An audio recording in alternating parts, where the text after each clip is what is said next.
Praise the Lord. கர்த்தராகிய இயேசு கிறிஸ்துவின் நாமத்தினால உங்களை வாழ்த்துகிறேன். உங்களுக்கு இந்த புதிய ஆண்டிலே என்னுடைய வாழ்த்துக்களை தெரிவித்துக் கொள்கிறேன். Happy new year. வசனத்துக்கு இந்த நாளிலும் கடந்து செல்லலாம். உபாகமம் 1ஆம் அதிகாரம் 31வது வசனத்தின் பிற்பகுதியிலே, கர்த்தர் உங்களை சுமந்து கொண்டு வந்ததை கண்டீர்களே அப்படின்னு வசனம் சொல்லுது.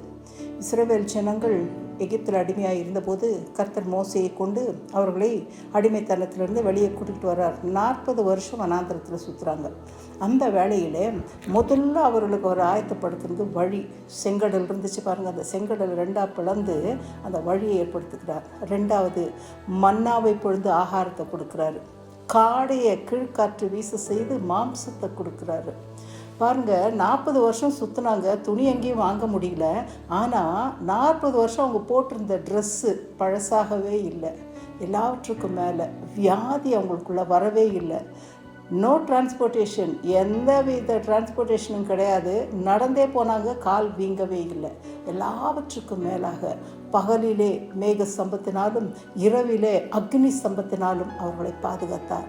பாருங்கள், அவங்களை சுமந்து கொண்டு வந்த விதத்தை அவங்க பார்த்தாங்களோ இல்லையோ, போன வருஷத்துலலாம் கர்த்தர் உங்களை சுமந்து கொண்டு வந்ததை நீங்கள் நிச்சயமாக பார்த்துருப்பீங்க.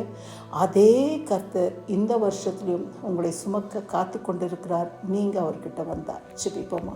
எங்களை அதிகமாக நேசிக்கிறதான எங்கள் ஜீவனுள்ள நல்ல தகப்பனே, அப்போ அவர்களை சுமந்த அதே தேவனாகிய கர்த்தர் இந்த வீடியோவை பார்த்துட்டு இருக்கிற ஒவ்வொருத்தரையும் கர்த்தாவை கடந்த ஆண்டில் சுமந்தீர், இந்த ஆண்டிலும் அவர்களை சுமந்து அப்போ அவர்களுக்கு தேவைகளெல்லாம் சந்தித்தது போல இந்த வருடத்தில் கர்த்தாவை இந்த வீடியோ பார்க்குற ஒரு பிள்ளைகளுடைய தேவைகளையும் சந்தித்து நீரே ஜீவனுள்ள தேவன், உம்மால் கூடாத காரியம் ஒன்றும் இல்லை என்பதை காண்பிப்பீராக.